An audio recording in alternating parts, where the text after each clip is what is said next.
Զումբայի հոգեբանական կողմերին անդրադառնանք, էմոցիոնալ, ճիշտ է, որ այն կարող է փոխել նաև մարդու մտածելակերպը, տեսակը։ Զումբան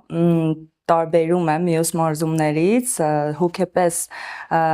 մի հատ մոգություն կա զումբայում, որը դա մեկը չգիտի ինչա, կարող է երաժշտությունն է, կարող է այդ կապն է,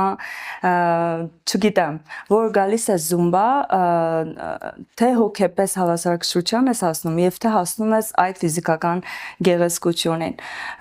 Ինչպես է հոգեպես եւ մենթալի օգնում զումբան, առաջինը քանի որ իջեցնում է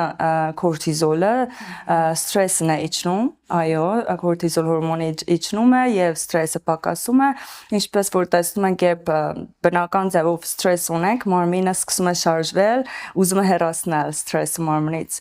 Եվ զումբայի ժամանակ էլ մենք անընդհատ երաժշտությունով ամենին ասում ենք շարժեք մարմինը, shake it up եւ հեռանում է այդպես սթրեսը մարմնից, այո, եւ երաժշտությունը, այո, երաժշտությունը փոխանցում է ուրախություն, դա երկու հորմոնները սերոտոնին եւ էնդորֆինն են բարձրանում եւ դա շատ կարեւոր է, տալիս է զումբան համայնք, տալիս է մեծ ընտանիք, մենք զումբան ասում ենք մեր ընտանիքն է, այնտեղ կա ժպիտներ, այնտեղ կա հոգի,